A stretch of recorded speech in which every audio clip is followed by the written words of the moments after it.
Shalom. Selamat tahun baru. Ya, hari ini kita kembali beribadah dengan semangat yang baru, memasuki tahun yang baru, dan pasti dengan berkat-berkat yang baru. Pasti ada masalah baru, tapi pasti juga ada jalan keluar yang baru. Kita mulai ibadah kita, mari kita bangkit berdiri. Suci, suci, suci.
Beserta isinya.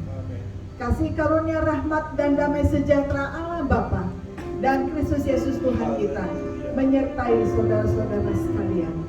Amin. Amin.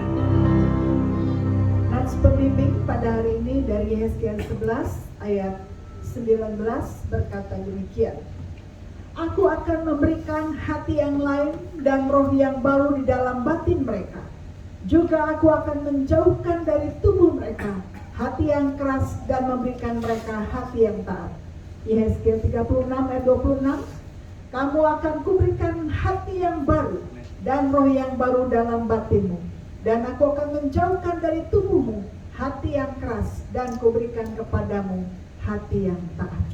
Amin. Silakan.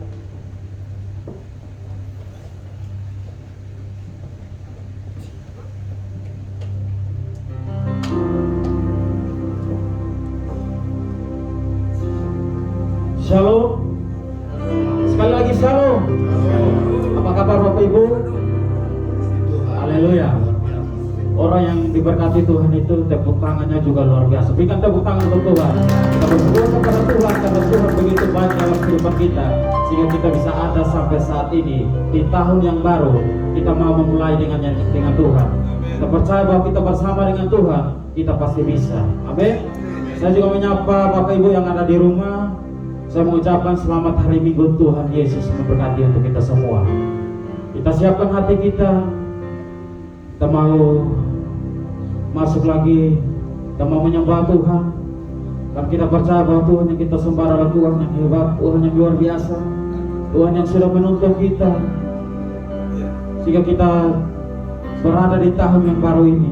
Kita percaya bahwa ini bukan karena suatu kehebatan kita, kekuatan kita, tapi kita percaya bahwa semua karena kemurahan Tuhan.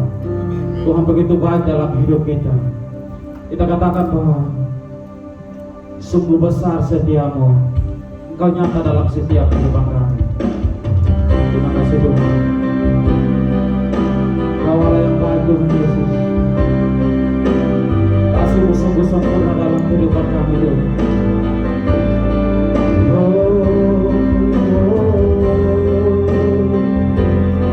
Terima kasih Tuhan. Haleluya. Mari sama dengan saya kita menyatakan sungguh besar setiamu, Kau nyata di sepanjang hidup, nyata di sepanjang hidup.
memuji, memuliakan akan Engkau. Hanya di dalam nama Tuhan Yesus Kristus kami berdoa. Haleluya. Amin. Shalom. Sekali lagi shalom. Haleluya. Kita percaya bahwa kita semua diberikan kekuatan hingga kita ada sampai saat ini. Amin. Kalau begitu, kita siapkan hati kita berikan yang terbaik untuk Tuhan. Kita datang ke rumah Tuhan, kita mau bersyukur, kita mau bersuka cita untuk Tuhan. Kita mau katakan, datanglah ke baitnya dengan hati yang bersyukur. Amin. Haleluya.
Kita berdiri untuk Tuhan, kita mau menyatakan bahwa Engkau adalah Raja dan segala Raja.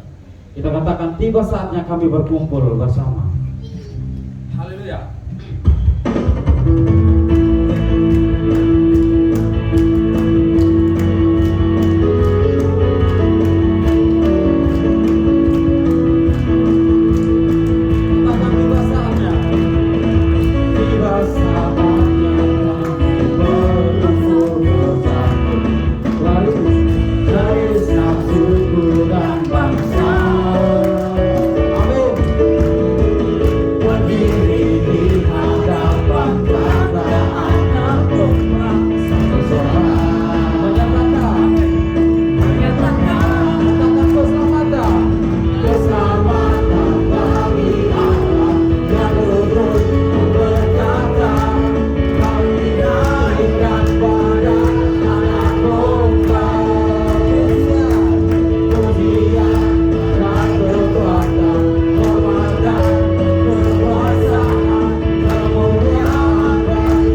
puji Tuhan. Katakan bahwa sekarang telah tiba keselamatan dan kuasa dalam setiap kehidupan kita. Amin. Kita telah ditebus dengan darah Tuhan. Kita mau berikan yang terbaik untuk Tuhan. Kita katakan bahwa hanya dengan Tuhan dan diberikan keselamatan yang luar biasa. Amin. Kita bersama dengan Tuhan, kita mengalahkan setiap musuh-musuh. Kita akan tiba sekali kita katakan. Sekarang telah tiba. Haleluya.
Saatnya kami mempersiapkan seluruh kehidupan kami.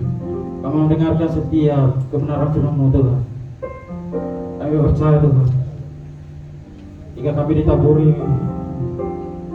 oleh kebenaran firman-Mu, kami percaya bahwa kebenaran firman ini bisa menguatkan kami, memampukan kami untuk terus melangkah bersama dengan-Mu Tuhan.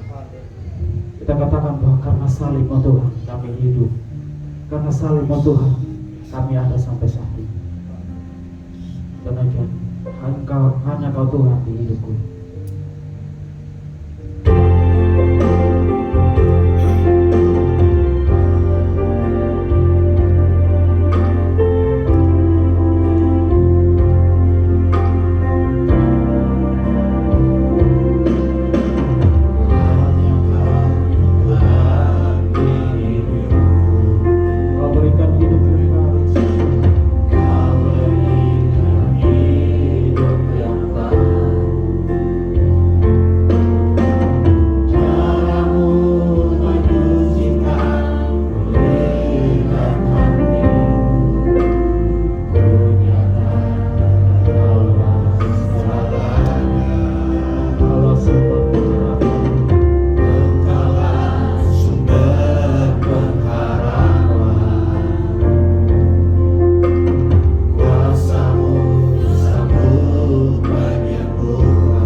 berikan hidup yang baru.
Tuhan, Engkau tidak pernah berubah kemarin, hari ini, dan selama-lamanya. Dan Engkau membuat mujizat, dan bagimu tidak ada yang mustahil, Tuhan.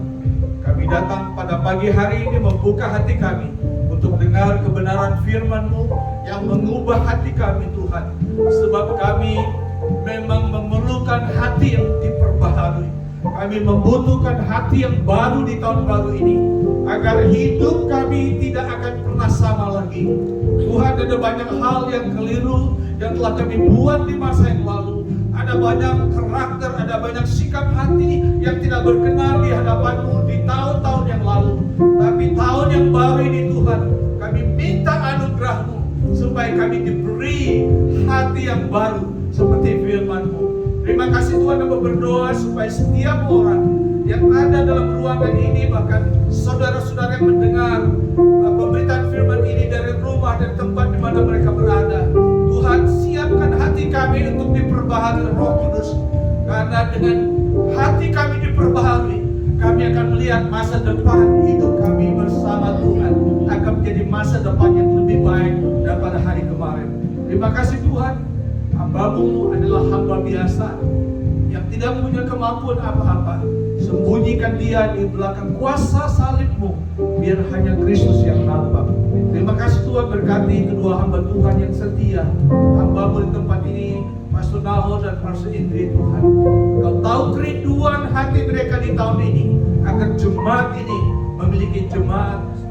memiliki hati yang baru di tahun ini. Thank you Lord. Thank you for everything you have done for this church. Lord, I pray the Holy Spirit touch every heart this morning. In Jesus' mighty name we pray and give you praise. Hallelujah. Semua orang percaya berkata, amin, amin, amin. Silakan duduk. Shalom Bapak Ibu Saudara. Saya bahagia pada pagi hari ini bisa bertemu dengan jemaat semua, khususnya kedua sahabat saya, Pastor Indri, Pastor Nahor, yang teman dekat dari sudah lama sekali. Ya. Dari rambut lebat sampai rambut berterbangan. Dulu Pastor Nahor ini rambutnya lebat sekali, ya. Keriting lebat dan ganteng sekali. Ya. Sekarang juga masih ganteng. Terima kasih, Pak. Ya, puji nama Tuhan. Terima kasih, Pak, untuk kesempatan melayani Tuhan pada pagi hari ini di jemaat yang luar biasa. Kita pada tahun ini, Bapak Gembala memberikan kita tema yaitu pembaruan hati. Karena memang ini adalah sangat-sangat penting. Topik ini adalah sangat-sangat penting. Orang berusaha Pastor, saya ingin berubah. Saya ingin agar karakter hidup saya berubah. Tapi perubahan itu tidak akan pernah terjadi kalau tidak dimulai dari hati yang diperbaharui. Amin. Karena itu pada pagi hari ini kita ingin belajar tentang pembaharuan hati. Ya.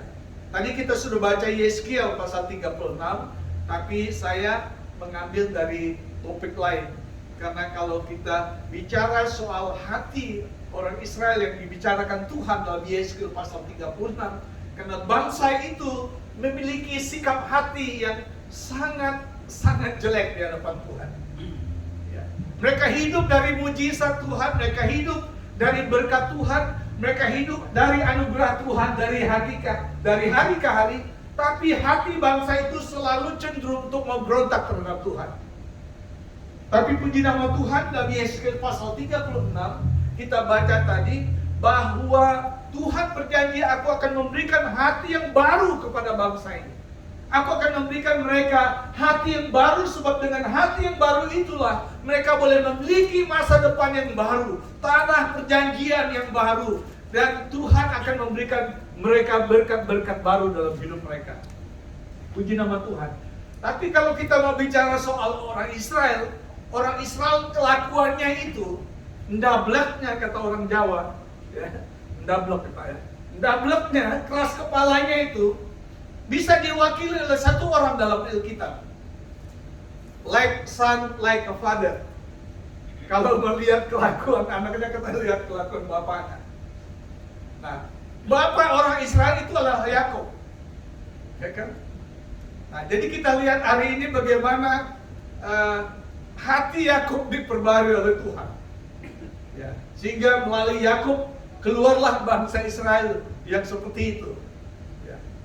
Oke, dalam kitab Kejadian pasal yang ke-32, ayat yang ke-22 sampai dengan ayat yang ke-29. Nah, mungkin kita baca sampai ayat yang ke-32, ya. Demikian bunyi firman Tuhan. Alkitab Indonesia memberikan tema pergumulan Yakub dengan Allah. Ya. Pada malam itu Yakub bangun dan ia membawa kedua istrinya, kedua budaknya perempuan dan ke-11 anaknya, dan menyeberang di tempat penyeberangan sungai Yabok. Sesudah itu menyeberangkan mereka. Ia memberangkatkan juga segala miliknya. Lalu tinggallah Yakub seorang diri, dan seorang laki-laki bergulat dengan dia sampai fajar menyingsing. Ketika orang itu melihat bahwa ia tidak dapat mengalahkannya, ia memukul sendi pangkal paha Yakub, sehingga sendi pangkal paha itu terpelecok ketika ia bergulat dengan orang itu. Lalu kata orang itu, biarkanlah aku pergi karena fajar telah menyingsing. Sahut Yakub, aku tidak akan membiarkan engkau pergi jika engkau tidak memberkati aku. Ayat 27, bertanyalah orang itu kepadanya, siapa namamu? Sahutnya, Yakub. Lalu kata orang itu, namamu tidak akan disebut Yakub lagi, bukan disebut lagi Yakub, tetapi Israel, sebab engkau telah bergumul melawan Allah dan manusia, dan engkau menang. Bertanyalah Yakub, katakanlah juga namamu. Tetapi sahutnya, mengapa engkau menanyakan namaku? Lalu diberkatinya lah Yakub di situ. Yakub menamai tempat itu Peniel, sebab katanya, aku telah melihat Allah berhadapan muka, tetapi nyawaku tertolong. Lalu tampaklah kepadanya matahari terbit, ketika ia telah melewati Peniel, dan Yakub pincang karena pangkal pahanya. Itulah sebabnya sampai sekarang orang Israel tidak memakan daging yang menutupi sendi pangkal paha, karena ia telah memukul sendi pangkal paha Yakub pada otot pangkal pahanya. Nah, saudara-saudara tahu ceritanya. Ini pribadi yang sangat unik dan menarik. Sama seperti saudara juga dan saya. Pribadi yang unik, menarik. Bukan orang-orang aneh, tapi orang-orang yang unik. Aneh dan unik itu beda ya. Ya. Kalau orang aneh itu ya memang susah, memang aneh kelakuannya. Tapi unik itu karena sifat bagaimana Tuhan jadikan kita itu unik. Tidak ada yang sama. Nah, kalau kita lihat bahwa ketika Yakub lahir, ketika dia lahir, maka dikatakan firman Tuhan, Yakub itu lahir memegang tumit daripada Esau kakaknya. Ya, jadi ketika Ribka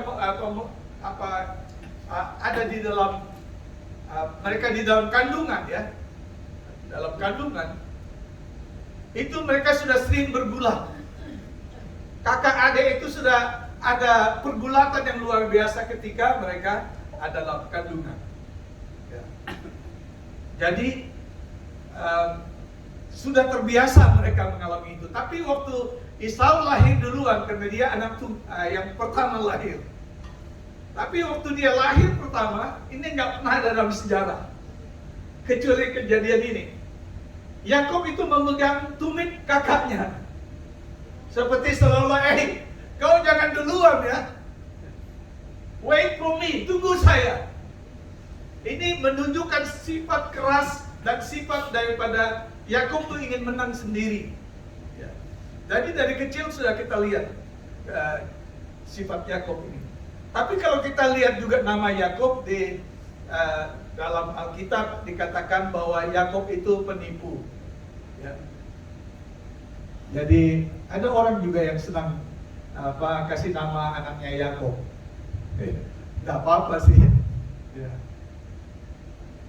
Jadi dikatakan dia adalah heel grabber, pemegang tumit dari kakaknya. Tapi juga dia disebut sebagai supplanter, artinya dia seorang penipu.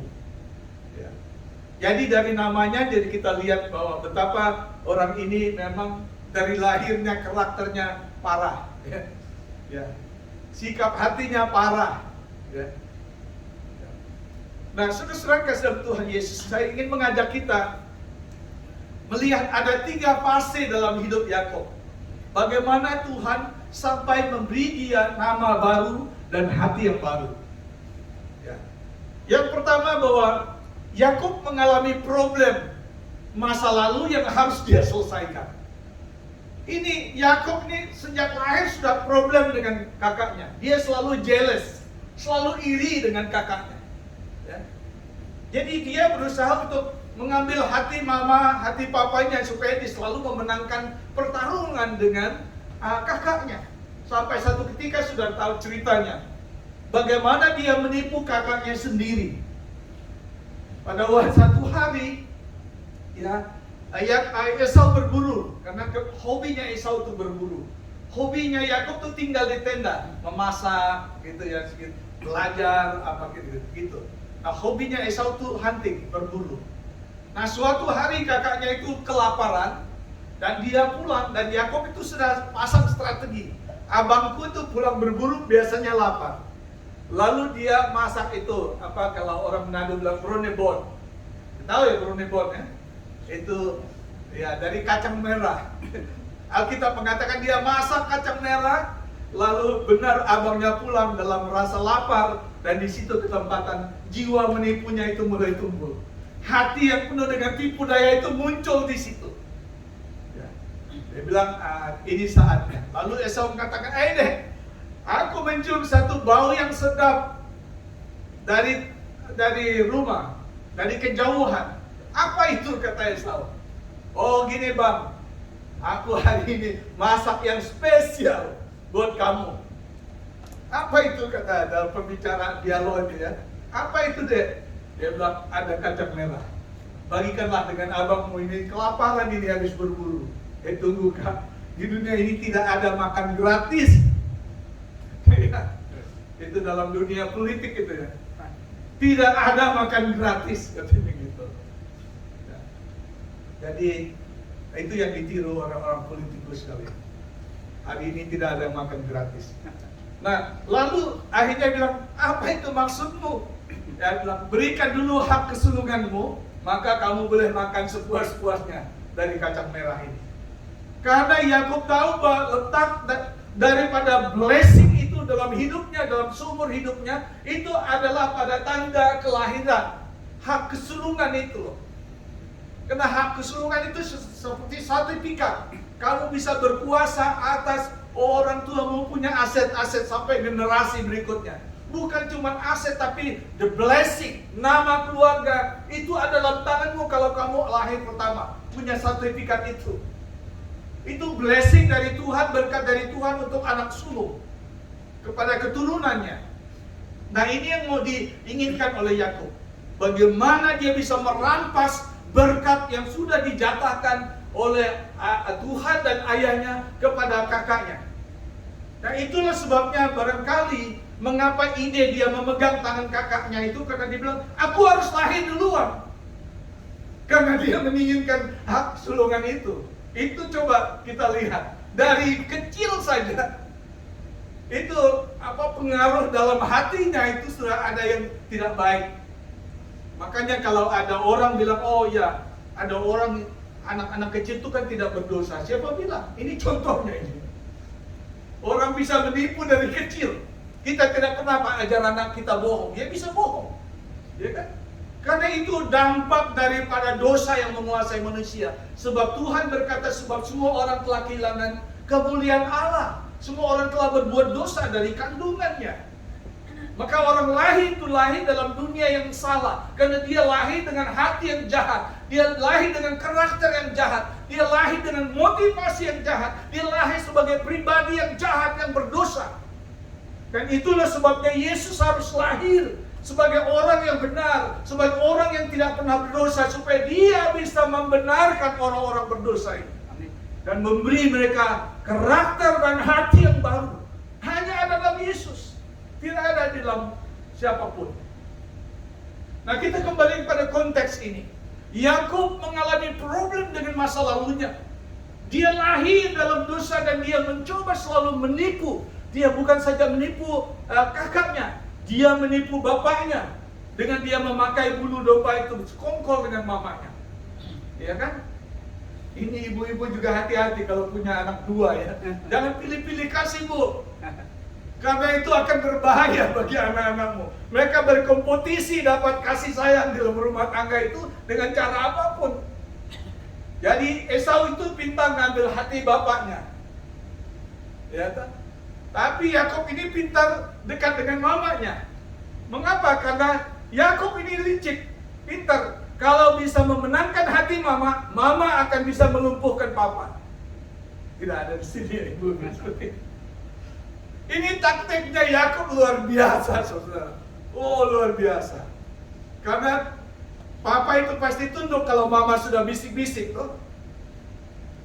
Iya. Kita sudah lihat pengalaman itu di dalam sejarah. Itu kekuatan wanita itu luar biasa.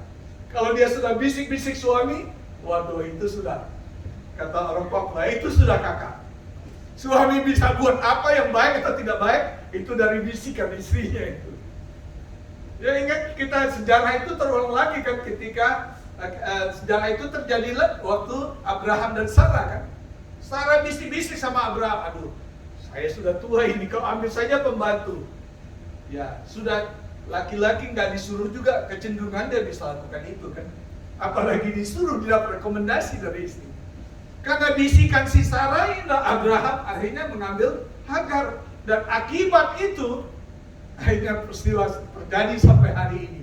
Dua bangsa besar itu tidak pernah akur. Ya, sama dengan kejadian Esau dan Yakub. Esau pintar ambil hati daripada papanya Ishak, tetapi Yakub pintar ambil hati dari mamanya, sebab mamanya bisa bisik sama papanya. Jadi waktu dia pulang itu mau menipu papanya, jadi dia pakailah baju itu atas ide dari mamanya. Dua orang bisa pikir ini mama dan anak ini memang kalau ada sekongkol bahaya sekali. Iya toh? Dia sekongkol. Dia bilang karena dia sayang sama Yakub. Nah, gampang. Papamu tuh kan sudah tidak lihat apa-apa. Jadi kamu nanti tak pakaiin baju dari bulu supaya papamu tuh ketika meraba kamu, dia pikir kamu tuh kakaknya. Dia dikirain Esau gitu ya. Jadi kedua orang ini sudah sepakat. Terjadilah singkat bahwa akhirnya Esau menyerahkan hak kesulungan karena kacang merah itu. Karena tipuan dari Yakub. Mamanya terjebak ikut menipu suaminya. Dan akhirnya suaminya juga, Ishak juga tertipu. Ya. Saya tidak tahu bagaimana Pastor Nahon dengan Pastor Indi memberi nama anak mereka Ishak, karena Ishak ini sifatnya baik, ya, karakternya baik. Amin. Sampai mau disembelih sama Abraham dia tidak melawan, ya kan? Begitu sifat Ishak itu baik. Sampai ditipu sama istri dan anaknya dia tidak tahu. Ya memang dia sudah tidak bisa lihat pada saat itu. Ya, tapi dia sudah telanjur memberikan blessing itu. Jadi kita lihat bahwa problem utama dalam diri Yakub adalah hatinya yang tidak lurus. Hatinya yang bengkok. Hati yang penuh dengan nafsu tipu daya. Sampai dia menghalalkan segala cara tipu kakak, tipu papanya. Ya. Jadi semua cara dia pakai untuk mendapatkan berkat itu. Nah ini yang membuat hidup Yakub itu tidak tentram dalam hidupnya. Kemanapun dia pergi, akhirnya rasa guilty feeling itu menghantui dia karena masa lalunya yang tidak diselesaikan. Nah, saudara kasih dalam Tuhan Yesus, jadi kita lihat bahwa dua problem dalam rumah tangga. Dia sudah tipu kakaknya, dia tipu papanya, yang adalah ayahnya, adalah represent daripada Allah itu sendiri. Pemimpin dalam rumah itu dia tipu. Imam dalam rumah itu dia tipu. Kakak yang memiliki hak kesulungan dia tipu. Mamanya dia bujuk sampai mamanya juga ikut tipu-tipu. Ya kan? Dan saudara, jadi masa lalunya yang kemanapun dia pergi akhirnya dia lari. Singkat cerita saudara, dia lari dari rumah itu, lari tanpa pemberesan karena Esau ingin membunuhnya. Akibat itu ada problem dalam rumah tangga itu. Problem antara kedua orang tuanya karena anak-anak mereka berantem, berebut hak kesulungan. Dan Esau merasa ditipu dan ia ingin membunuh Yakub. Ishak pun merasa tertipu oleh Yakub dan istrinya. Dan ini membuat musibah kekacauan dalam rumah tangga itu. Nah, saudara-saudara kasih dalam Tuhan Yesus. Tapi akibat itu Yakub lari dan dia lari ke tempat pamannya. Dan itu atas usulan mamanya juga. Mamanya bilang, kamu punya paman. Kamu lari saja ke sana, namanya Laban. Akhirnya saudara-saudara apa yang terjadi? Yakub di tempat Laban, dan karena seorang penipu mencoba lari, akhirnya dia ditipu juga. Maka dia bilang, apa yang kamu tabur, itu yang akan kamu tuai. Nah, saudara. Jadi dia menabur hal yang tidak baik, dia menuai yang tidak baik. Ya kan? Jadi dia ditipu oleh pamannya sendiri, Laban. Karena apa? Karena dia ingin menikah Rachel, ya Rahel.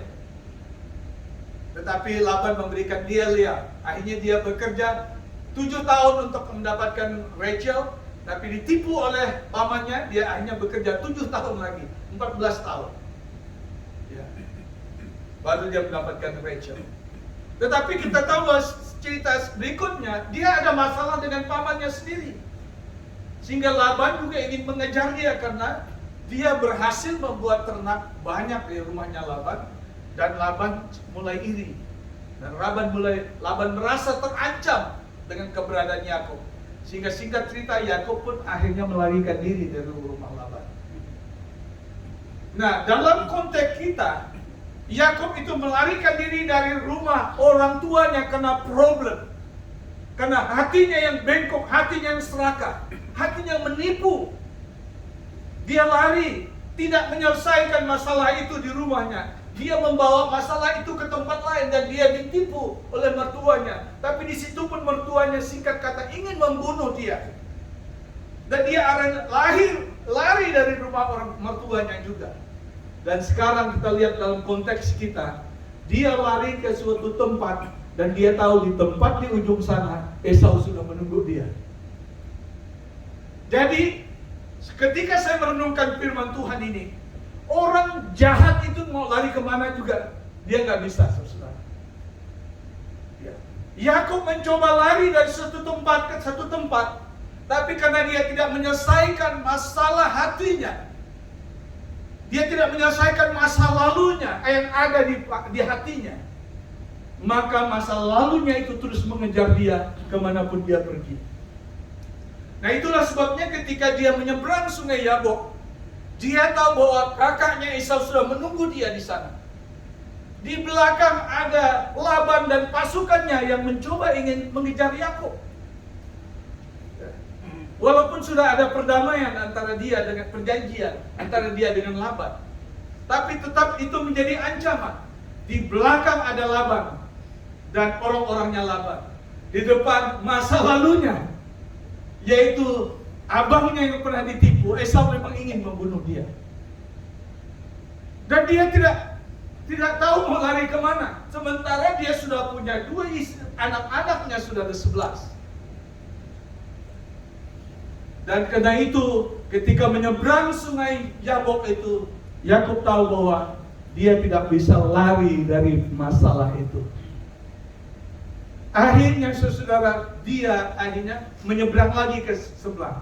Setelah dia menyeberangkan keluarganya dan ternaknya di seberang sungai Yabok, dia kemudian balik ke sana. Mengapa dia balik ke sana? Sebab supaya dia ada waktu untuk memikirkan strategi seperti dia ingin bersaat teduh untuk merenungkan langkah-langkah apa yang harus dia lakukan. Khususnya dia bergumul kepada Tuhan. Sebab dia tahu bahwa dia tidak mungkin bisa lari daripada masa lalu yang mengejar hidupnya.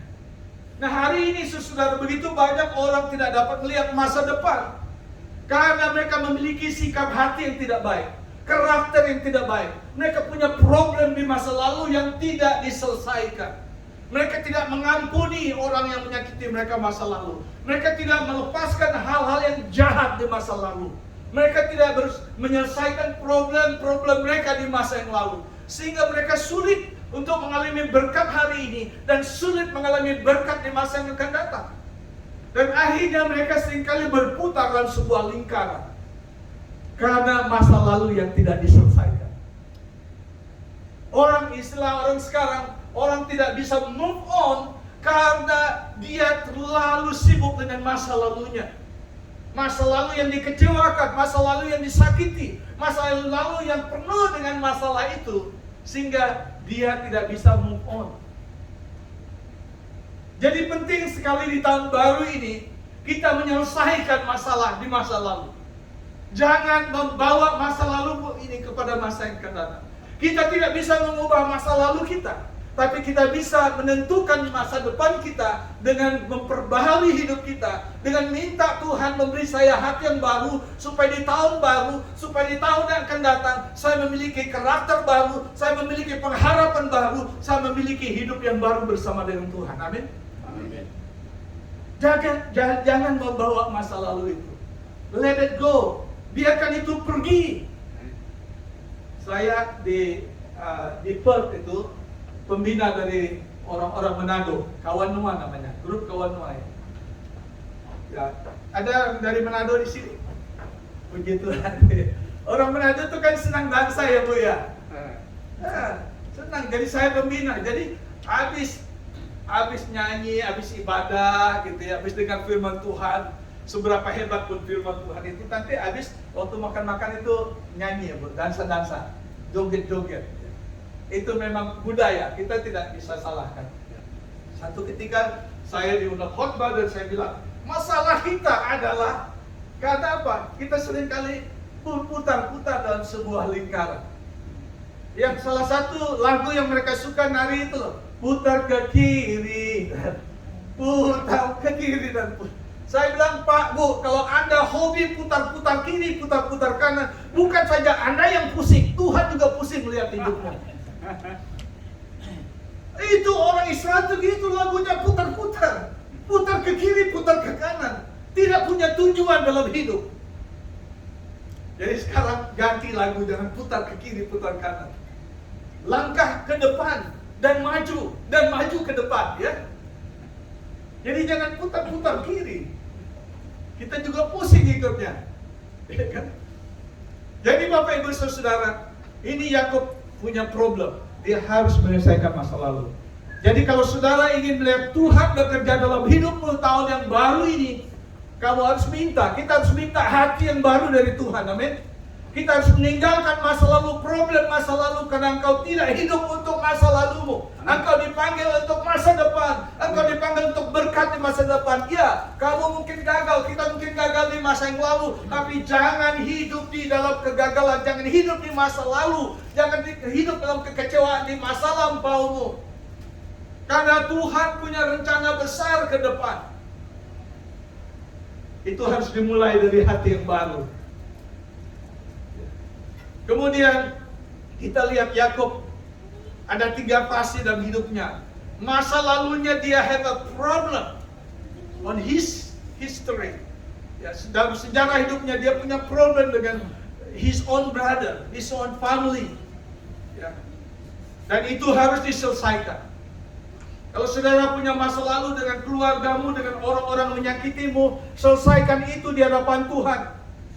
Tuhan Yesus bilang kalau engkau berdoa dan menghadap Bapamu di surga, kalau ada suatu ganjalan dalam hatimu di masa yang lalumu, engkau harus berdamai dengan orang itu.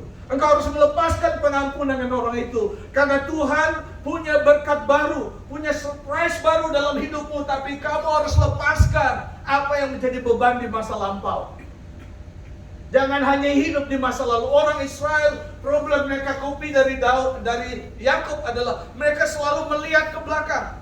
Ketika mereka berjalan di padang gurun, kesulitan sedikit, mereka ingat Mesir. Padahal di Mesir mereka dijajah. Mereka bukan menjadi bangsa yang merdeka, mereka budak di Mesir. Tapi ketika ada kesulitan di padang gurun, mereka selalu melihat ke belakang. Dan itu sebabnya mereka menjadi bangsa yang putar-putar di padang gurun. Tuhan tidak mau kita menjadi orang Kristen putar-putar dalam dunia ini. Tuhan ingin melihat anak-anaknya punya tujuan yang jelas. Amin. Dia ingin memiliki anak-anak yang punya hati yang baru, hati yang menatap kepada masa depan, hati yang berjuang untuk hari esoknya bersama dengan Tuhan. Bukan sibuk dan capek ngurus masa lalu kita. Saudara, tapi fase kedua dalam hidupnya adalah ya, in his past he has a problem with his own brother, own family. But his present, dia masa sekarang dia tidak punya tujuan. Karena dia bingung bagaimana menyelesaikan masa lalu, bagaimana itu terlepas dari kejaran-kejaran musuhnya, dari rasa bersalahnya. Masa lalu dia merampas berkat dengan cara yang tidak benar. Dan itu membuat hatinya tidak ada damai. Kemudian in his future, masa depannya dia tidak tahu mau pergi kemana. The man without land, the man without nation, laki-laki yang tidak punya kebangsaan karena sudah pergi dari rumah orang tuanya, pergi dari rumah mertuanya. Dia sebagai orang asing, mau pergi kemana? Tidak punya nationality, tidak punya identitas kebangsaan. Karena ada sesuatu yang Tuhan ingin bereskan dalam hidup Yakub, yaitu hatinya. Tuhan tidak bisa memberkati dia, bukan karena Tuhan terbatas, bukan karena Tuhan tidak mau memberkati dia, tapi Tuhan akan memberkati dia ketika dia membereskan hatinya di hadapan Tuhan. Ketika dia membereskan masa lalunya di hadapan Tuhan, ketika hatinya bersih, ketika dia mulai mencari hadirat Tuhan, Tuhan akan memberikan dia hati yang baru, nama yang baru, masa depan yang baru. Dan ini penting, saudara. Banyak orang komplain dengan Tuhan, mengapa saya begini? Bukan salahnya Tuhan. Kamu harus selidiki, mungkin saya belum melepaskan pengampunan. Saya mungkin masih terlalu terikat dengan masa lalu saya. Saya terlalu mengecilkan perkara-perkara Tuhan bekerja dalam hidup saya karena saya masih menyimpan hal-hal yang tidak benar dalam hati saya. Dan itu harus dibereskan. Karena Yesus bilang dari hati oranglah muncul hal yang baik dan yang tidak baik. Jadi Bapak Ibu Saudara kasih dalam Tuhan Yesus. Bagian yang kedua, tadi Yakub mengalami problem yang masa lalu. Dan itu membuat hidupnya tidak tenang. Yang kedua adalah moment of wrestling. In his moment of wrestling. Saat dia bergulat dengan Tuhan. Ketika Yakub sudah had enough, tidak mampu lagi. Waktu dia menyeberangkan keluarganya, dia tidak mau istri dan anak-anaknya melihat dia bergumul, dia struggle dengan dirinya. Dia sedang bergumul dengan masa lalu, dia sedang bergumul dengan masa depannya. Tapi dia juga bergumul dengan hari ini, bagaimana nasib anak keturunannya kalau sampai kakaknya menghabisi mereka semua. Dan dia dalam keadaan seperti itulah dia bergumul seorang diri di sebelah sungai sana. Dan tiba-tiba Tuhan datang dalam bentuk seorang laki-laki hebat. Yaitu para teolog mengatakan ini disebut teofani. Yesus menampakkan diri di masa sebelum dia menjelma. Nah, menarik sekali saudara, ketika Tuhan bergumul dengan Yakub sampai fajar menyingsing, saudara bisa bayangkan keras dan kuatnya si Yakub ini. Dia bukan saja keras hati, bukan saja karakternya keras, bukan saja, tapi dia fisiknya juga keras. Karena selalu mengembalakan. Dia sudah pernah dilatih 14 tahun untuk dapatkan istrinya. Bekerja keras siang dan malam. Jadi tenaganya memang kuat. Tapi ayat yang saya sudah lama saya renungkan dan saya pusing, saudara, mengartikan ayat ini dulu. Sampai Roh Kudus memberikan saya pengertian. Dia bilang, engkau telah bergumul melawan Allah dan manusia, engkau menang.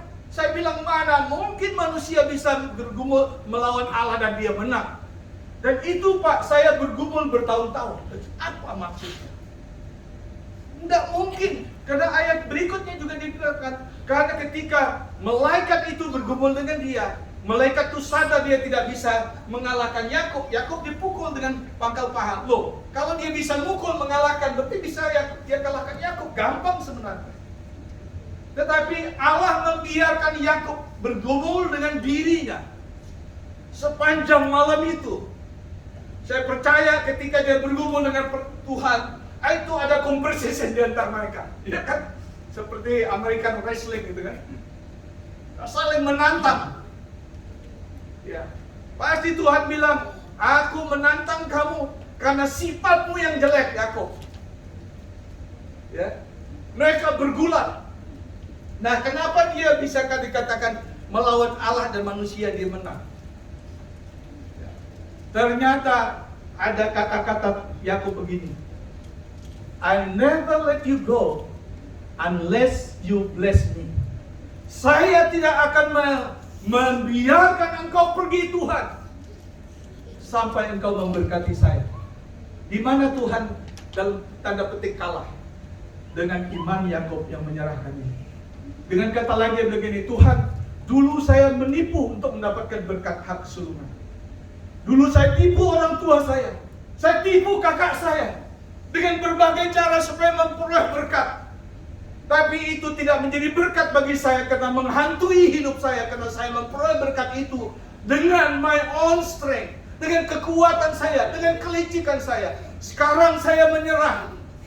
I never let you go. Saya tidak akan membiarkan engkau pergi karena I need your blessing. Di situ dia merendahkan dirinya. Dia sadar bahwa saya tidak bisa memperoleh berkat dengan kekuatan saya. Saya tidak bisa memiliki masa depan yang baik dengan kekuatan saya sampai kecuali Tuhan yang memberikan itu pada saya. Amin. Nah, ketika dia merendahkan diri, ketika dia menyadari I have nothing without God, saya tidak bisa buat apa-apa tanpa Tuhan. Dan Tuhan seperti jatuh hati.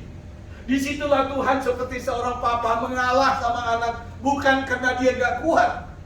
Kalau Pastor Nahor mengalah sama anak-anak, bukan karena kita tidak bisa bertarung, tapi karena ada belas kasihan. Anak ini sudah merendahkan diri. Anak ini sudah humble himself. Dia sudah mengaku kesalahannya. Dia sudah merendahkan diri. Dia menyadari masa lalunya. Dan dia sadar bahwa dia tidak bisa buat apa-apa. Dan sekarang dia belas kasihan. Tuhan, aku gak membiarkan engkau pergi sampai engkau memberikan berkat yang sebenarnya. Haleluya. Itu yang dinantikan Tuhan dari saudara dan saya. Masa lalu mungkin kita mengandalkan diri kita dengan cara apapun untuk memperoleh berkat, dengan cara apapun supaya bisa sukses. Tapi Tuhan ingin hati kita merendahkan diri. Ada pertobatan, ada kerendahan hati kepada Tuhan. Dan katakan, Tuhan, aku tidak akan meninggalkan engkau sampai Tuhan menggenapi semua janji-Mu dalam hidup saya. Amin. Ini yang Tuhan tuntut dari kita di tahun yang baru ini. Engkau melihat tahun ini menjadi breakthrough dalam hidupmu. Ada tahun terobosan, ada tahun kemenangan, adalah tahun di mana Tuhan buat mujizat dalam hidupmu. Ada rendahkanlah hatimu, bereskan hatimu, bereskan masa lalumu, dan berkata, Tuhan, aku hanya bisa mengharapkan berkat daripadamu. Dan apa yang terjadi, saudara? Dikatakan oleh firman Tuhan bahwa dia memenangkan pertarungan itu. Kalau dulu bukan dia memenangkan, dia cheating. Dia tipu itu kakaknya. Dia tidak memenangkan pertarungan. Dia tidak pernah memenangkan pertarungan itu. Tapi dia tipu untuk diberkati di masa lalu. Tapi sekarang dia merendahkan diri di hadapan Tuhan. Dia bergumul, dia tidak mau melepaskan Tuhan betapapun sukarnya pertempuran itu. Betapapun sulitnya pergulatan hidup dia dengan Tuhan pada waktu itu. Dia bilang, I don't let you go. Saya tidak akan membiarkan engkau pergi Tuhan sampai engkau memberkati aku. Salah satu yang Tuhan hajar, Tuhan melumpuhkan Yakub dengan pangkal pahanya. Karena pangkal paha itu adalah sumber kekuatan. Dia bisa berperang, dia bisa berlari. Dan akhirnya dia dipukul oleh malaikat sehingga dia pincang. Sehingga Yakub itu pincang kalau jalannya, saudara. Tapi lebih baik dia jalan pincang dengan hati yang benar daripada jalannya lurus, tegak dengan hati yang tidak baik. Amin. Kadang-kadang Tuhan mengizinkan kita mengalami sebuah seperti stigmata. Ada pergumulan dalam hidup kita, ada salib yang harus kita pikul. Tapi lebih baik kita jalan dengan memikul salib, tetapi dengan hati yang berserah kepada Tuhan, daripada kita jalan gagah-gagah seorang diri. Karena kita tidak sanggup berperang sendirian tanpa Tuhan. Itu yang Tuhan mau. Dan bagian yang ketiga, saudara. Makanya ada istilah, anak-anak saya dulu senang, dia bilang, Daddy, we have a good story today at school. Katanya, ada cerita yang menarik di sekolah, katanya. Saya bilang, what is it? Apa itu? Dia bilang, our teacher teach us, yesterday is mean history. Hari kemarin, kata teacher saya, itu disebut sejarah. Hari esok Tomorrow is a future. Hari esok adalah masa depan. That's why we call mystery. Rahasia, karena tidak ada seorang pun yang tahu hari esok. But today, katanya, today is present. That's why we call gift. Hari ini adalah hadiah, itu sebabnya kita katakan itu beranugerah, pemberian daripada Tuhan. Kita pernah melalui masa lalu kita, dan itu adalah sejarah dalam hidup kita. Kita pernah gagal, kita pernah jatuh, semua orang pernah mengalami itu. Tapi jangan lupa, kita jangan hidup untuk masa lalu. Masa depan merupakan sebuah misteri dalam hidup kita. Karena itu kita perlu bergantung sama Tuhan. Tapi hari ini, today is a gift. Hari ini adalah pemberian Tuhan, karena itu kita harus bersyukur. Kita harus memiliki hati yang baik, berkenan kepada Tuhan untuk hari ini, karena Tuhan ingin memberkati kita. Jadi yang terakhir adalah momen saat Yakub menerima berkat dari Tuhan. Ketika dia sudah menyelesaikan masa lalunya, dia bergumul di hadapan Tuhan, membawa seluruh pergumulannya, dan dia bertobat, merendahkan diri, dan Tuhan bagian yang ketiga memberkati dia. Kalau tadi saya katakan, this is the man without land, the man without identity, the man without nationality. Dia tidak, seorang laki-laki yang tidak punya tanah, seorang laki-laki yang tidak punya kewarganegaraan. Sekarang dia menjadi the man who make the nation. Setelah Tuhan memberkati dia, di balik setelah pergumulan itu, setelah bergulat dengan Tuhan, Tuhan mengatakan, siapa namamu? Apakah Tuhan tidak tahu nama dia? Tahu. Tapi Tuhan mengingatkan Yakub, who you are, siapa dirimu? Sebelum engkau bergulat dengan aku, sebelum engkau mengenal aku, siapa dirimu? Lalu Yakub bilang dengan sadar, saya ini adalah penipu Tuhan. My name is Jacob. Saya orang yang tukang tipu. Itu sebabnya penting Tuhan tanya nama dia, supaya dia tahu siapa dirinya. Who you are. I'm a sinner. Saya orang berdosa. Saya tidak bisa memperbaiki hidup saya kecuali Tuhan. Kata Tuhan, jangan takut. Namamu tidak menjadi disebut Yakub. Kalau walaupun kita hari ini masih mengenal dia sebagai Yakub, supaya kita tahu historinya. Namamu tidak lagi Yakub. Kamu bukan penipu lagi. Karena engkau sudah mengalami perjumpaan denganku. Karena engkau sudah mengalami perjumpaan denganku, dan engkau memiliki iman, engkau memiliki hati yang baru. I will give you the new name, the new heart. Memberikan kamu nama yang baru, hati yang baru. Namamu adalah Israel. Haleluya.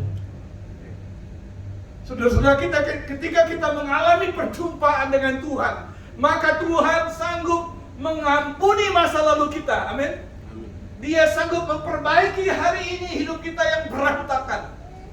Ketika kita mengalami perjumpaan, ketika kita mengizinkan Tuhan dalam hidup kita, kita mengalami pergumulan dengan Tuhan, perjumpaan dengan Tuhan, kita tidak akan pernah menjadi sama lagi. Dan Tuhan memberkati Yakub. Nah, ini baru berkat yang benar.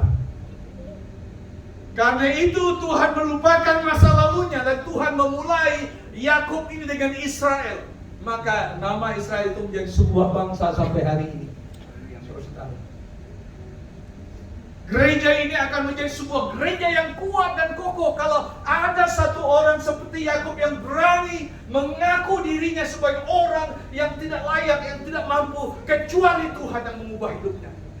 Dan ketika hidup Yakub diubah, segala sesuatu menjadi berubah. Saudara tahu, masa depannya pun diubah oleh Tuhan. Bukan saja namanya diubahkan oleh Tuhan, bukan saja hatinya, tapi semua berkat itu disediakan Tuhan untuk masa depannya. Apa yang terjadi? Ketika dia mengalami pergumulan itu, makanya Alkitab mengatakan dia mengalahkan Tuhan dan mengalahkan manusia. Manusia itu, manusia dirinya dikalahkan, egoisnya dikalahkan.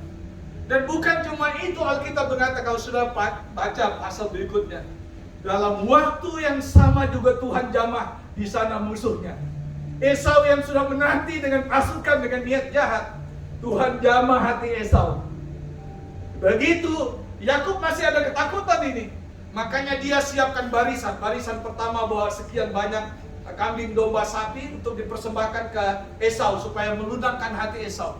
Padahal dia tidak tahu bahwa Esau itu sudah dilunakkan hati Tuhan ketika Yakub sudah melunakkan hatinya di hadapan Tuhan. Amin. Ketika saudara merendahkan diri, melunakkan hati dirimu, jangan khawatir orang yang membenci kamu, jangan khawatir orang yang niat jahat sama kamu.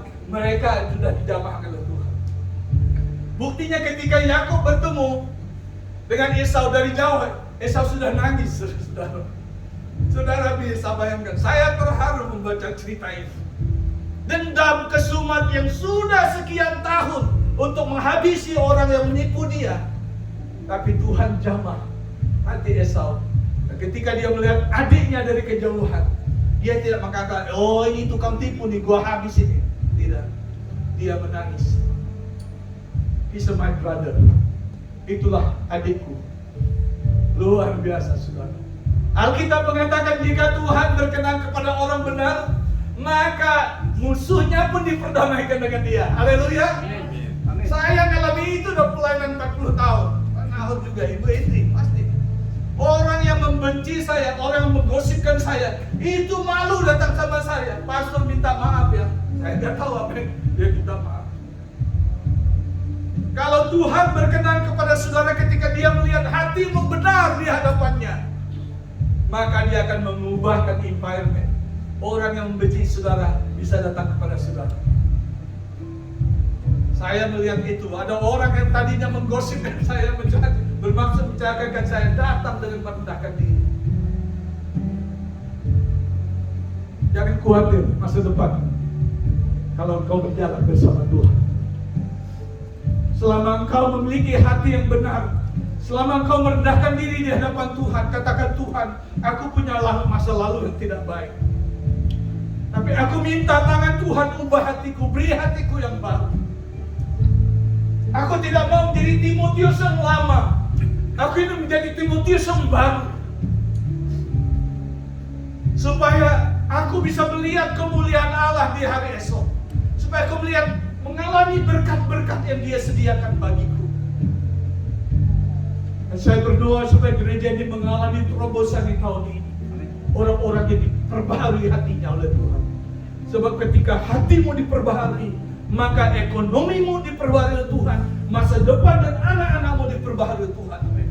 Ketika papa mama saya menyerahkan hidup kepada Tuhan, meskipun orang-orang mereka orang pedalaman, Tuhan mengubah hidup mereka. Tuhan menjadikan anak-anak mereka diangkat oleh Tuhan untuk memberkati banyak orang. Dimulai dari hati yang berserah. Tuhan tahu masa lalu kita semua. Manusia mungkin tidak tahu. Tuhan tahu siapa diri kita dari ujung sampai ke ujung. Tapi Tuhan ingin kita jujur datang kepada Tuhan. Kalau tahun kemarin kita gagal, kita malas dengan Tuhan, kita banyak hal yang kita lakukan tidak baik di hadapan Tuhan. Biarlah di tahun ini, baru ini, kita mohon Roh Kudus, beri saya hati yang baru. Beri saya mengalami perjumpaan dengan Engkau Tuhan. Biar melalui pergulatan hidup, pergumulan hidup ini bukan membuat saya lari dan menoleh ke belakang, tapi membuat saya semakin memandangmu dan berjumpa dengan Engkau secara pribadi. Dan aku membiarkan Engkau memperbaharui hidupku, karakterku, supaya dengan begitu aku bisa memasuki tahun baru ini. Meskipun hari esok adalah rahasia, tapi tidak ada yang rahasia bagi Tuhan. Karena Tuhan mengatakan, aku menyiapkan masa depanmu yang penuh dengan pengharapan. Apapun ramalan dunia di tahun 2023 ini, mau ekonomi kolek, dunia mengalami gonjang-ganjing, tapi orang yang berjalan bersama Tuhan tidak akan pernah dipermalukan. Dia akan mengubah hidupmu, memperbaharui hidupmu, memperbaharui karaktermu, dan kamu akan melihat mujizat demi mujizat Dia bukakan buat kita. Trust in Him, percaya kepada Dia, andalkan Dia di tahun ini. Kita tidak tahu apa yang terjadi hari esok.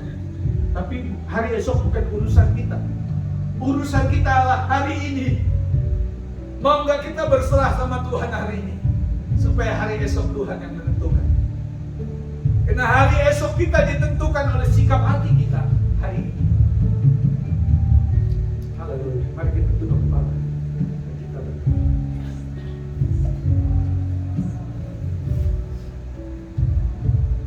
Haleluya. Biarlah di tempat duduk kita masing-masing, kita katakan, Tuhan, mungkin kehidupan Yakub tidak beda-beda dengan hidup saya. Saya punya masa lalu yang susah. Saya punya masa lalu yang kelam. Saya pribadi yang seringkali menyakiti hati Tuhan. Saya seringkali mengecewakan Engkau. Saya jatuh bangun dalam dosa. Tapi Tuhan katakan jangan menoleh ke belakang. Karena aku memanggil kamu bukan untuk hidup bagi masa lalu. Aku sedang mempersiapkan masa depan bagimu. Kalau aku mengizinkan kau bergumul dengan aku hari ini, kata Tuhan, karena aku ingin memberimu hati yang baru, nama yang baru, supaya dengan hati yang baru dan nama yang baru itu, kamu siap menyambut berkat-Ku di tahun yang baru ini. Haleluya. Haleluya. Pastor Nahur, balas itu. Maju di depan untuk kita berdoa. Hamba Tuhan akan berdoa buat kita, tapi saudara datang kepada Tuhan. Minta ampun kepada Tuhan kalau ada masa lalu saudara yang belum diselesaikan. Ada kepahitan, ada kekecewaan. Kekecewaan dengan sesama manusia, kecewa dengan suami, kecewa dengan istri, kecewa dengan anak-anak, kecewa dengan Tuhan. Selesaikan itu di hadapan Tuhan. Biarkan itu berlalu bersama masa lalumu. Tapi hari ini Tuhan ingin kita merendahkan diri di hadapan Tuhan. Minta Roh Kudus memberi kita hati yang baru, supaya kita memasuki menjalani tahun baru ini bukan dengan karakter yang lama, bukan dengan kirbat yang lama, bukan dengan hati yang lama, tapi hati yang baru daripada Tuhan. Haleluya. Glory to God.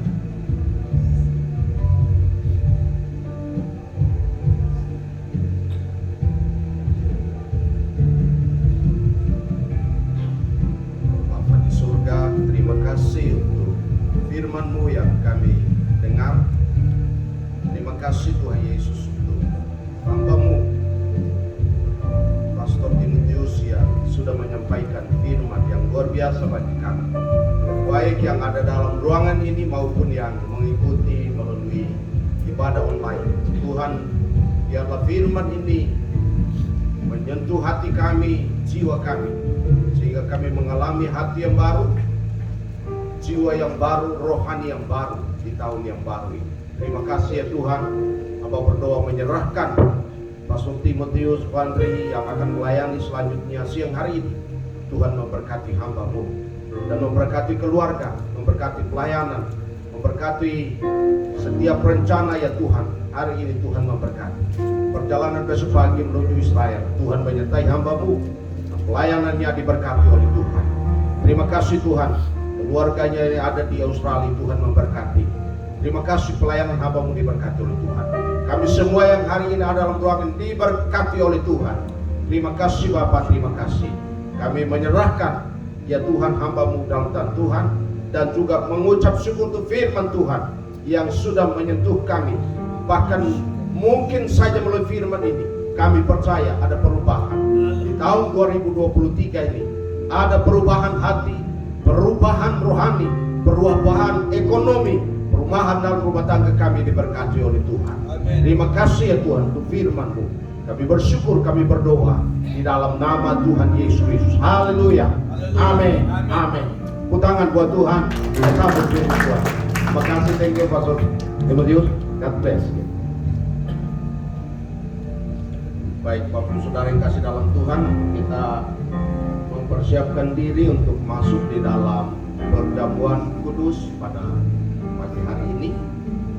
Mari kita masing-masing mempersiapkan hati untuk masuk di dalam perjamuan kudus.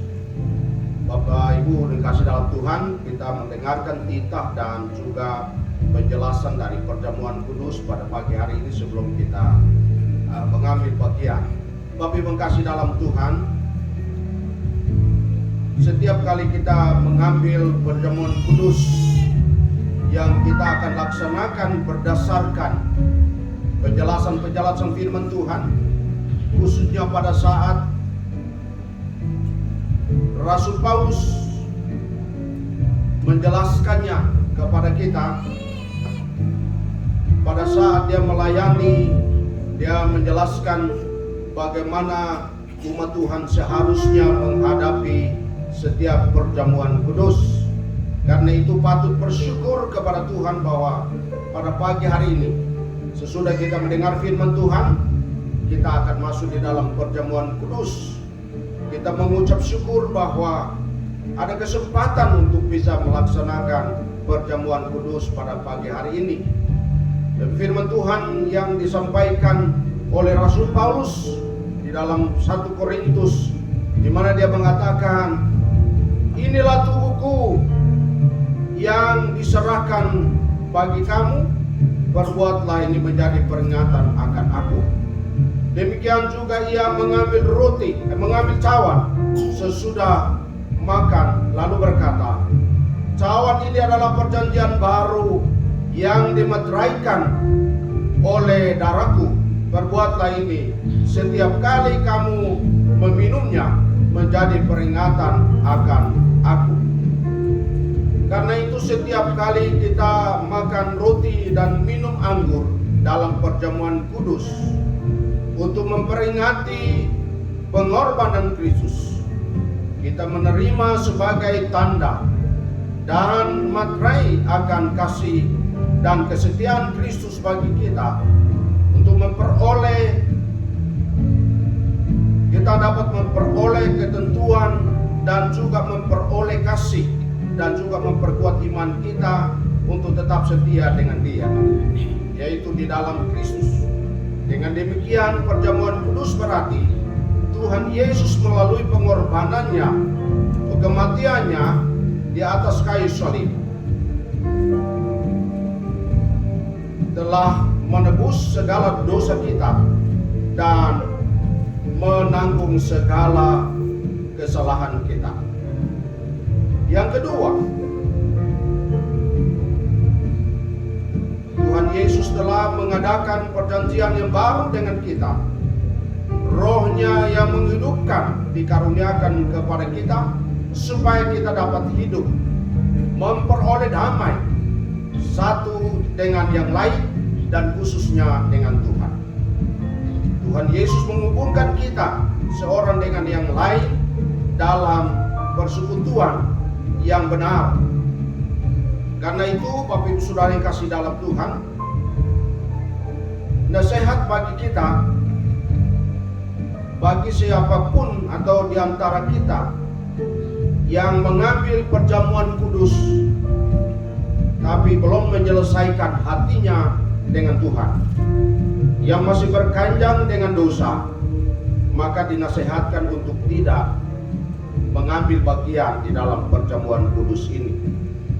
Karena itu Bapak Ibu Saudara yang dikasih dalam Tuhan, mari kita mempersiapkan hati kita untuk masuk di dalam perjamuan kudus. Kita berdoa. Bapa kami yang di sorga, dikuduskanlah nama-Mu. Kami siap untuk menerima dan mengadakan perjamuan kudus pada pagi hari ini. Kiranya Tuhan, pagi ini kami diberkati melalui perjamuan kudus, hati kami diperbaharui melalui perjamuan kudus pagi hari ini. Terima kasih Tuhan, dalam nama Tuhan Yesus kami berdoa. Amin.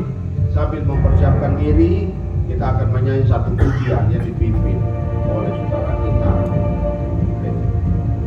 Dan akan pujian salib.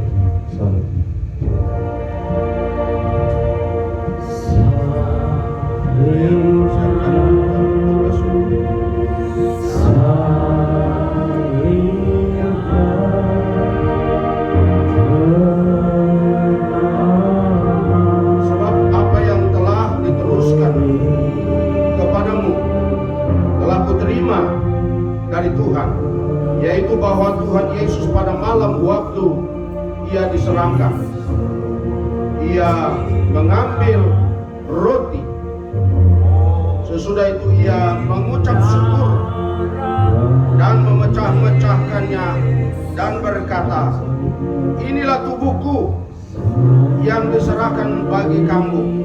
Perbuatlah ini menjadi peringatan akan aku.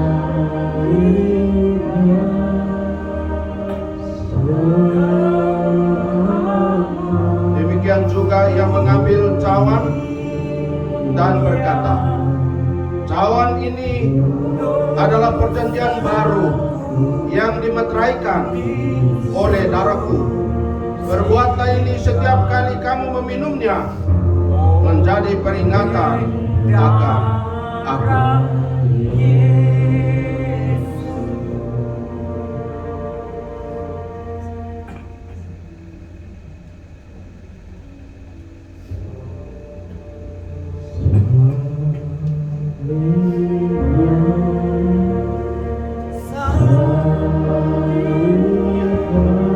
Kita sambil nyanyi, sambil ambil roti dan anggur.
Saya undang jemaat untuk berdiri dan masing-masing kita berdoa di dalam hati sambil mengangkat roti di tangan kanan kita. Mari kita bersama-sama makan di dalam nama Tuhan Yesus Kristus.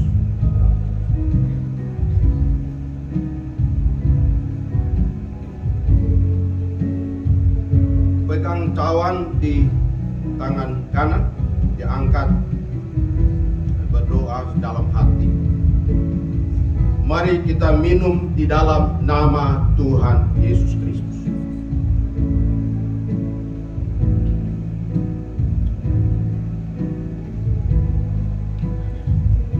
Kita berdoa.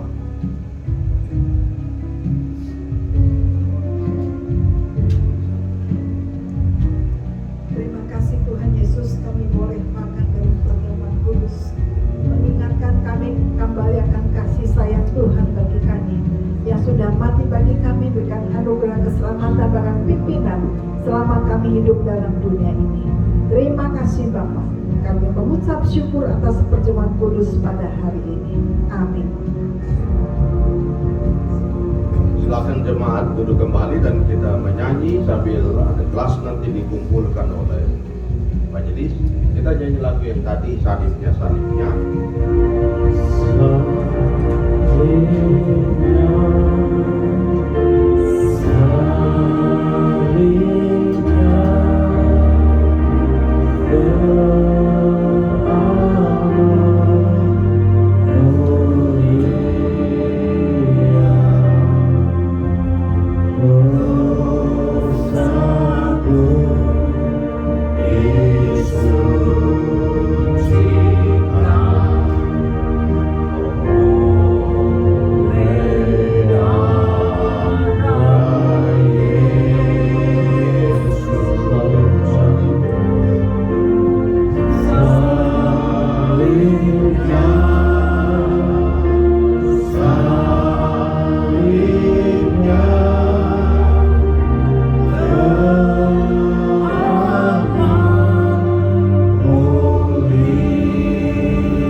apa juga Bapak Ibu yang hadir di rumah yang mengikuti ibadah melalui via online bisa melihat nomor rekening yang ada di layar, dan kita akan memberikan persembahan untuk Tuhan.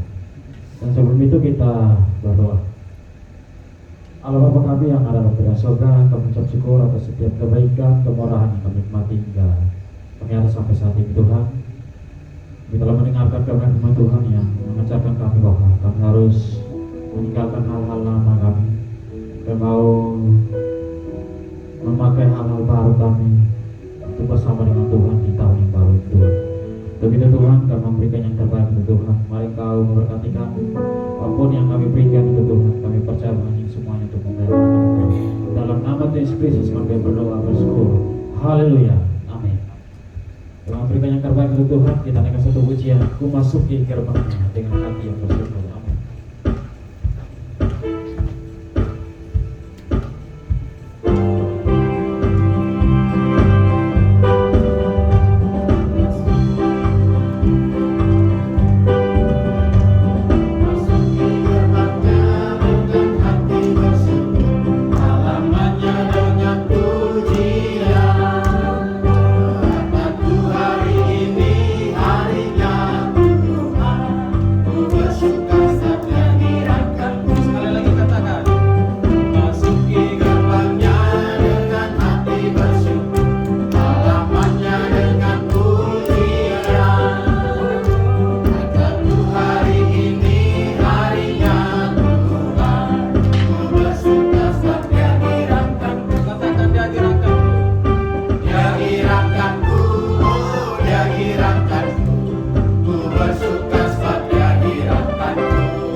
Jemaat untuk bangkit berdiri. Mari kita bersama-sama mengucapkan pengakuan iman Rasul.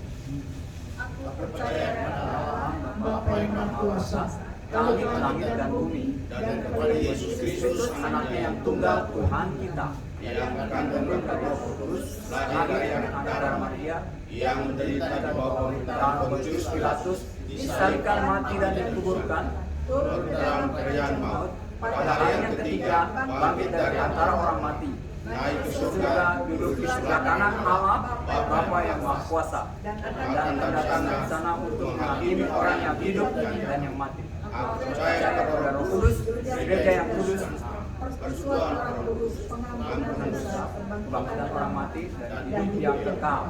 Amin. Silakan duduk.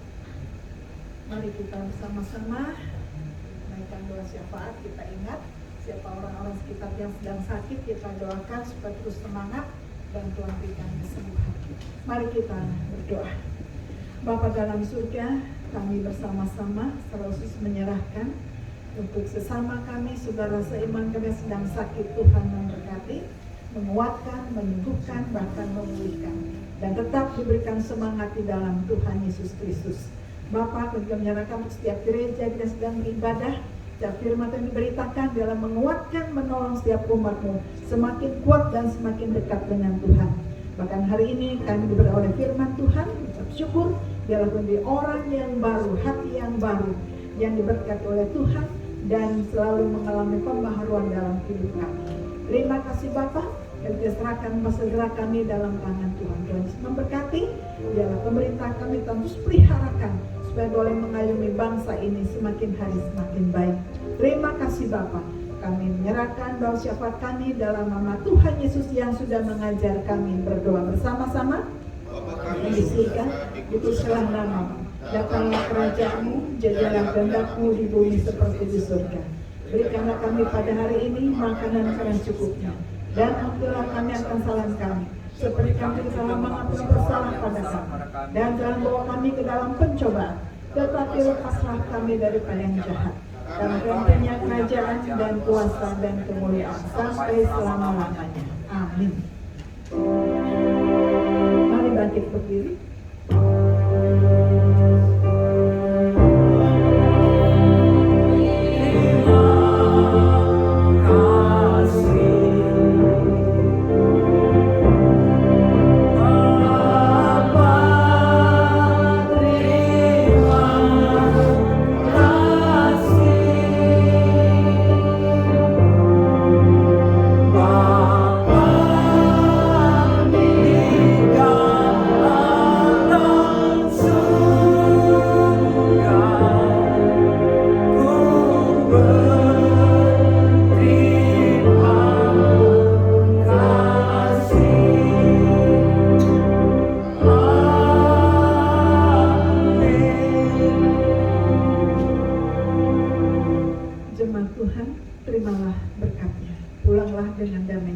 sejahtera. Kiranya kasih karunia Allah Bapa, kasih di dalam Tuhan Yesus Kristus, kekuatan penghiburan Roh Kudus senantiasa menyertai, membawa pembaharuan dalam hidupmu, menjadi berkat dimanapun berada, sampai Maranatha Tuhan Yesus datang kembali. Amin.